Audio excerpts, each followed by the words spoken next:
What's up, everybody? Welcome to the KF Podcast, YouTube edition. I want to say thank you for listening. If you just found us on the interwebs, check us out at kfpodcast.com and at the KF Podcast and all your other social media needs. We do SoundCloud, Stitcher, a bunch of other things. Spotify, iTunes. Mm-hmm. So today we decided for YouTube we're going to talk about 9/11 a little bit, where we were, just kind of how it affected us. Yep.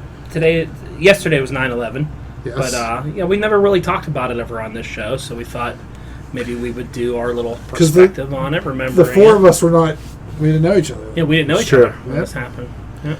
So we figured we'd go around and just kind of give, I always enjoy hearing people's stories about where they were when they heard or what was going on. I think it's interesting. So why don't we start with Ken? So at the time, I worked for Target. That's not a French company. That's Target. Yeah, I worked at Target. I was in charge of electronics. I was getting ready for a visit when I heard someone in the store come in and say, "Hey, this happened." And we were able to get some channels via basically just news shows. We didn't have cable. Yeah, antenna stuff basically. Mm-hmm. So we were able to get CBS and whatever. So we put it on the news, and I had it on there. And I remember getting yelled at by my boss and by the district manager that I shouldn't have it on the TVs at work, and I said, "Screw you." Why would they not want to know at the TVs at work just because it was sad news? They're just well, we have to just they're because Target's, we're important. We got to just push through this and Did they end up closing? No, okay. We were open the whole day. So there's a TV channel you could have put on. Yeah, so we had it on. I just put it on all the TVs. So it's kind of important to know what's going on because we were literally under attack. Yeah, and we didn't have any communication. I was the only way I could know what was going on. Mm-hmm. And it was that. I feel like that was before text. I might not have been texting or I don't even think I had a phone in 2001. I did, but texting I don't think was really a thing yet. It was very, very limited. Yeah. I think I had a work phone. Okay. But I didn't have my own personal cell phone. Smartphones didn't exist. And I feel like I was trying to get a hold of my ex at the time because she was in school, so but yeah, it was, she was going to college, so it was a weird day, the whole, but I especially whenever there was talks that it might hit Pittsburgh, that there's another plane in the air they were trying to, you got that kind of word, so it was oh wow, it was kind of a scary. Crazy. Yeah. How about you, Brock? 3 weeks prior, I tore my ACL, and I was hopped up on Percocets, and I was having a bunch of really vivid dreams. Oh, jeez. So when this was happening, I didn't think it was real. I thought I was just in another one of my dreams. Oh, wow. I was slipping in and out of because I was, it happened pretty early in the morning. Yeah. So I was just kind of waking up. I had the TV on. My dad came in and was like, "You need to turn the TV on. What's going on?" I, just fell back to sleep, and then I woke up and I saw the second plane, and I'm like, "Oh, that really happened. It wasn't part of my weird dreams I was having, So later that day, I worked at Kmart at the time. It was the only direct competition. It was the only thing that stayed open. Yeah. And I was on light duty. I was at the front of the store, and then 2 or 3 people came in the whole evening. Yeah, it wasn't. Why are we open? Yeah. And then I remember they had the stock guys pull out every thing that they could find with American flags on it and stuff, mark it up and put it at the front of the store. Yeah, just jumping on it. Yeah. Yeah. And my friend who worked there with me goes, "And this is why the rest of the world hates us." Yeah. As a tragedy's happening, let's capitalize on stuff. it. Yeah. You want to go next? I was at Pitt at the time. It was my first year here in Pittsburgh. Were you going to college? Yeah. You go to college? It was my sophomore year at Pitt, and I was a nerd at the time, so I had all my classes were early morning. So I was in class from 8 o'clock until 10:15. They didn't disrupt class to tell people? So nobody really knew about it until my first class we went through, and during class, I had a cell phone. My cell phone rang, but I just kind of silenced it real quick and ignored it. Of course he had a cell phone. Yeah. I was... He had 200 miles from home, so I had a phone. So my parents could get a hold of me if they needed to. Anyway, so my phone went off in class. I quickly silenced it and just went on and kind of forgot. And then went into my next class, and the professor was late for class, and he was a notoriously like on time, like real punctual and when he walked in, you could tell something was going on. And at this point in my life, I had never been to New York City. So I didn't think about the towers, except for at Pitt. They had the Pitt Towers. Yeah.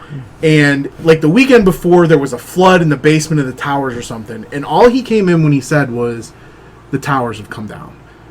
And I was... That's very vague. Yeah, and I was like... I wouldn't have picked up on World Trade Center. Neither would I. Yeah. I just walked by those an hour. Like, I know there was a flood, but Jesus. Yeah. And then I heard somebody say something about New York, and I got even more confused. And my professor was just like, guys, this is happening a lot. He said, my heart's not in it. He's like, if you want me to teach, I'll teach. But he's like, I'm not in. And you're like, from the Pitt Towers coming down? And of course, everybody was like, no, we want to get out of here because college kids. So we all leave. I'm walking back, and as I'm walking by, I'm like, towers are like, what the hell? So I go back and I turn on the news, and then I remembered I had a voicemail, and I listened to the voicemail. It was my dad, and he sounded like almost the most serious I had ever heard him. And he said 2 planes have hit the World Trade Center in New York. He said the towers have collapsed. He said there is another plane in the air, and there are talks that it's around Pittsburgh. He said, keep your head low and get in touch with me as soon as you can.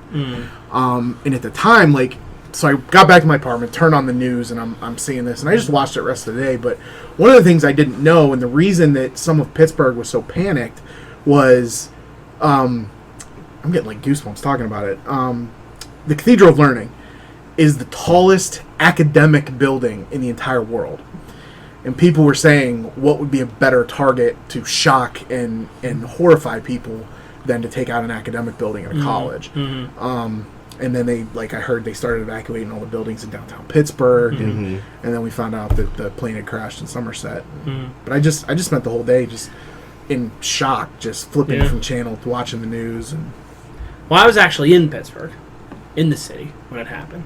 So that morning, it was an odd morning for me because that morning I found out that I was with my ex-wife at the time, found out we were pregnant with Paige, my daughter, that morning. Wow. Like, woke up that Tuesday morning, and we're like, took the birth test, and we're like, pregnancy test, and we're like, you're pregnant. So I was very happy at work that day. Like, and I had this training class. Which was strange. It was just strange. Which is strange because I was like, well, this is at cool. work. Like, wow, it was at work. So we had this training class that I had to go sit in this dark room in the Union Trust building in downtown. And again, it's so dark in there because we were watching a video. 2 hours of video. I missed the 2 planes hitting. And I didn't know anything was going on. I didn't have a cell phone. I left my work phone at my desk because I never used it. I didn't want to be bothered while I was in there. So I had no clue anything was going on. And I remember walking out of the Union Trust building. When I got down to the lobby, people were in full panic mode, running around. And I was like, what is going on? Like, is there a fire or something? And I remember walking up the street to Mellon 1, and people were just running around the streets. And I'm like, this... And I got real scared. Like, this isn't good.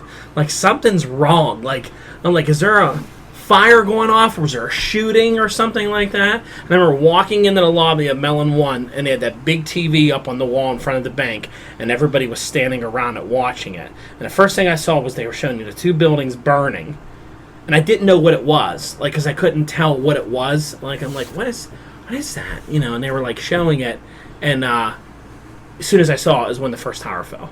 Wow. And I'm like, is that live? And people were like, yeah, this is happening live. And then the rumors started because people were in full panic mode. So people were like, there's planes everywhere. They're flying planes in the building. They're taking over the United States. Like, it was just full panic mode. So I remember, because my wife and my mother-in-law were downtown at the time, so I ran back to my desk, and people were like, it's happening. And not a lot of people believe this when I say this, but when I ran outside and ran back in, I looked up. 2 fighter planes flew over Pittsburgh.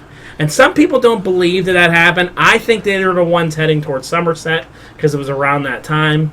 You know what I mean? Because there's rumors that they shot that plane down instead of it going down, the one, because it was going to go down. They weren't going to be able to... And if they did, they really didn't have a choice. Didn't have a choice. But you know, as soon as you heard, like, everybody's panicking, and as soon as you heard those two jets go over, like, everybody lost their shit. Like, everyone dropped to the ground.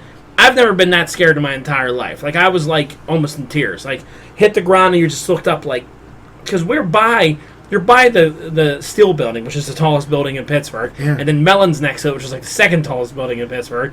So you were just like, oh, like, is this it? Like, you know, I remember I called, like, my wife called my mother-in-law, and we were like, we got to get out of the city. And it must have took us 3 hours just to get to the parking lot and get out of the city. And everybody was in pure panic mode because the rumor mill, everybody was like, a plane just hit the Pentagon, a plane crashed in Somerset, they're coming more here, they're taking over the United. I thought it was like Red Dawn, you know, like this is similar happening. And by the time we got back to my mother-in-law's house and everything was done, we had a guy there painting a bedroom. He was painting a bedroom for my mother-in-law, and he just had like a CD Walkman on, just listening to music. He had no clue anything was going on at all, and he had family in New York City. And this poor guy, like, he was like, "Oh, what are you doing home?" We were like, "You don't know what's going on." He was like, "No." And we told him, and he like turned like white and like ran out of the thing. He was like, "Are you kidding me?" He's like, "This is in New York." We were like, "He's like the World Trade Center." He's like, "I know people that work there," and he like was like terrified. I don't think he ever came back. I don't ever remember what happened with that. But it was so terrifying. It was just like, wow, this is like something you see in the movies. You know, you hear really planes going over and just the rumors. Until you knew what you really was going on, it was so scary. I still don't think we know all the details about what happened. I think there's still a lot that, probably for our better, that we don't know about. I mean, with the Somerset plane, it seemed like that they were trying to gain back control. And then if you watch that movie, Flight 93, which is a great movie, but like they pushed it down into the ground, I kind of feel like that plane was probably shot out of the air. They kind of got to it, you know, before it could do.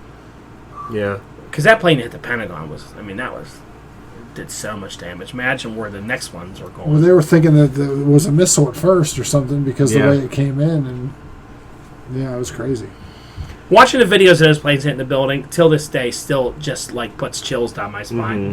When I you would think of the amount of people that were in there, and just watching that, if you're sitting in the building and you see that coming at you, like. And here's they didn't evacuate after the first one. Yeah. They thought, it was just a fluke, you know. Yeah, they thought it was an accident at first.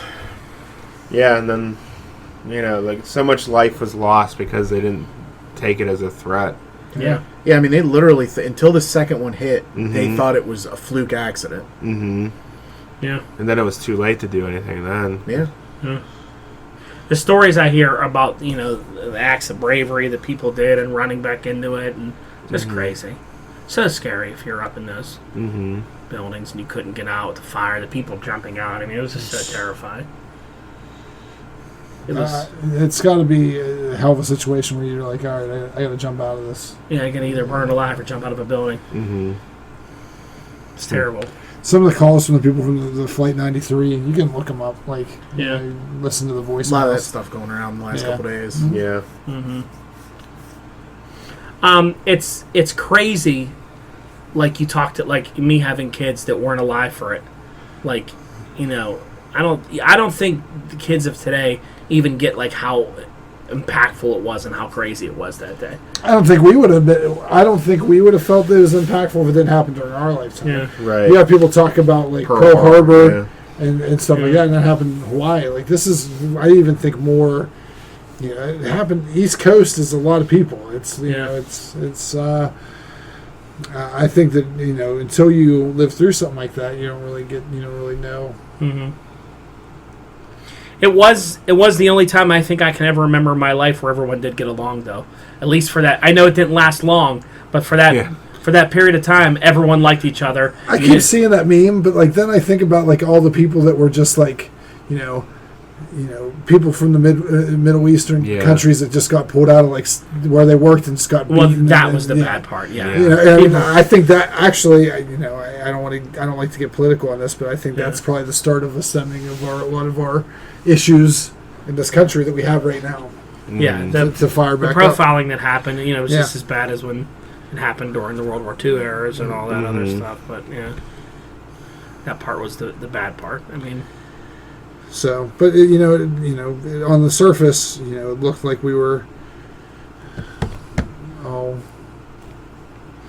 we were all on the same side. Yeah, united. Yeah. United States. Yeah. So some other things from it. I think one of the ways, like, one of the things I do with it is, like, every time it comes around, I always try to, like, make my kids and whoever I'm with watch some kind of documentary about it and look into it a little bit. I focus more on not the events of how it happened, but I like to find, like, the personal stories of heroic stuff that police officers and firefighters did and things that they did, and I like to show that to them. That's like a thing I like to do for remembering it each year. Not like the technical of how it happened and all that, but right, the human side, the human aspect of it. There's been a lot of good movies and different things that have. I still always go back in the Amazing Spider-Man black cover comic book where he's. The impact in comics was cool. Yeah. Because it was, you've never really, as a comic book reader all those years, when you got to that, what issue, I forget what issue that was, Spider-Man, but it was an all-black cover. And when you opened the book, the first shot was Spider-Man on a building with the World Trade Center, like, all the destroyed. And he has, like, his hands, like... It's his spider sense has gotten crazy. Yeah, and his hands are on his head, and he's, like, completely freaked out. Like, holy shit. And he just starts helping firefighters, and, like, Thor and Cap are there, and they did similar stuff with DC as well too. But I think that comic sums it up. Like that was like, because you think Spider-Man, you think New York City, like because it came out real quick, and they I think they rushed it, didn't they? Probably, and John Romita Jr. did all the work on it, so it's like they even show like a picture of like Kingpin and like Magneto like there, like helping, like even villains were there helping, and they kind of tie like Magneto, I think, with his backstory of like. Being affected by World War II, so it was. I always see it. Someone posts a link to it online. I just reread it, but I have like 3 copies of it. Yeah, it was pretty cool. Some other things that were going around. Anybody have any other stories to share about it? Not really. I just, like you said, I like some of the celebrity stuff that you hear about that you didn't hear about until like 10 years later. Yeah, that people were dropping everything because. Who's the actor that Crazy Eyes from all the Adam Sandler movies? Steve Buscemi. Steve Buscemi apparently was a firefighter before he became an actor, and he went to the station that he had worked at in New York, and they suited him up, and he went in. And it was years later before that came out because a picture he came up in a picture, and somebody asked him about it, and he's like. Yeah, he's like, I was a fireman. I was in New York. I went and helped. When you and I were both at Mellon, we started working with Bank of New York. Yeah. The Bank of New York guys, whenever they would come visit, always had really interesting 9/11 stories. Well, because Bank of New York was in World Trade 5 or 6, one of those. And they lost, they evacuated and got out, but when the building collapsed later, they, like, lost everything. Like, I remember talking to one of the IT guys from there, and he's like, the next day we were pulling, like, PCs out of the rubble to, like, go work on an offsite and, like, gathering. It changed so much in IT because just physical access, because apparently the building was, like, across the street. Yeah. And it didn't have, like, a double set of doors and, like, another, like, rotating. So they literally, there was, like, dust and rubble in the data center that had blown in because there wasn't the proper entrance paths. And at the time, Mellon Bank was building their center right next door, Mellon 4 or whatever they call it now, or SaberWorks. That was supposed to be their data center. Yeah, they were going to put everything right next door to Mellon 1. That new building was going to be it. 9/11 changed all that. That's me and him and all that. We ended up working out at North Point out in Slate Lick because they decided that you couldn't have. They were like, that building's right next center to it in a city, so they started these new trends where you had to find some real rural place, and then there was all these, like, because I remember us going through this thing, we're like, all right, we're gonna have this new data center, and that's where everyone's gonna go work, and we were all mad about it. We're like, we have to leave Pittsburgh and go to, like, the middle of nowhere, and they were like, the provisos on it were like, it can't be next to any power plants, any nuclear plants, any airports. So they picked out in Sarver, Slate PA, Lake. Slate Lake, out in the middle of nowhere because there's nothing out there at all, and that's where they built their North Point data center, and every company started doing stuff like that. Data centers completely far away from Major locations that wouldn't be targets. Wow. So all that stemmed from that. So these Bank of New York guys would tell you They were completely dead for like 3 weeks. Oh, they were dead for so long. They had nothing. Yeah. He's like we were literally like we had no job, like nowhere to go to because they didn't work from home. They didn't do a lot of that. He said we would sit there and like dig through rubble for computers and load them on trucks and bring them to places so that we could work off them. Because we had to get something up and running. I'm like, that's crazy. Like there's people in there and all this other stuff and really intense stuff. I used to like listen to these guys and some of their stories, but so some other stuff that I just found that I thought was kind of interesting was so in like the world of sports, I didn't remember this, but the Yankees made it all the way to the World Series that year, but they lost to the Diamondbacks.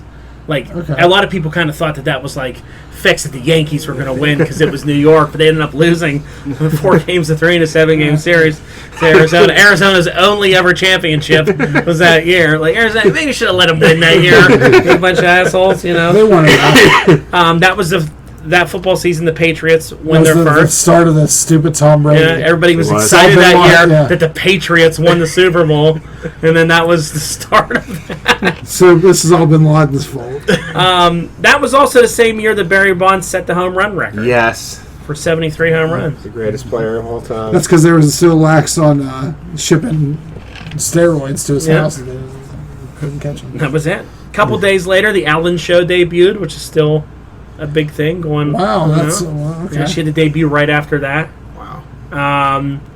Jay-Z's album, The Blueprint, came out that day. I didn't know that. Yeah, that was like a big album for him. Oh, it was great. And that came out that day. And The Musketeer was #1 at the box office the prior week.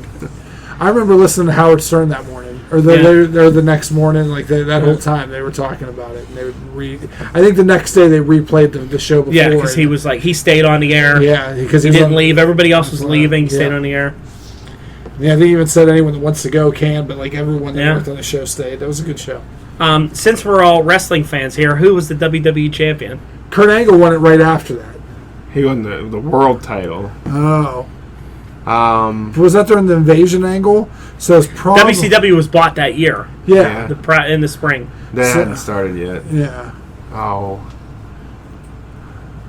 Chris Benoit? Nope. Stone Cold. Okay. Then he lost it right after that. Who's the tag team champs?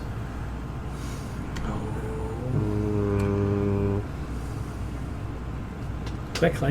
Say New Age Outlaws. The Brothers of Destruction. Fair enough. I was at that pay-per-view, which was like the first public assembly of people. Yeah. IC champ was Edge, and the US champ they just brought that over from WCW was Tajiri. I found that funny. Kurt Angle won it on that SmackDown though, right after because Raw was just the night before. Mm-hmm. Yeah. SmackDown was on Friday or Thursday. Thursday. That SmackDown was good because they were all there. Yeah. Stone Cold, The Rock, everyone. They did that whole memorial to it. Was that in Pittsburgh? Was that no? The pay-per-view the following weekend was in Pittsburgh. That was pretty. My parents didn't want me to go. Yeah, I'm like, we're going. It was Unforgiven, wasn't it? I was there for that too. There was a lot of that of people not wanting to go to sporting events and were worried. Yeah. Delayed the football season by a week. Yeah. Yeah. They shut down baseball for a while too, I think. Yeah. Yeah, because the playoffs for baseball went all the way to the end of November. Mm-hmm. Crazy. All right, well, that's it. That's about it, Share your stories. Yeah. And I think it's something we should always talk about every year. Yeah, it's worth reminiscing. Mm-hmm. Agreed. Yep. All right, Ken. All right, everyone, please like, share, subscribe, invite, tell your friends. Leave a comment if you want to. Have a good night. Later.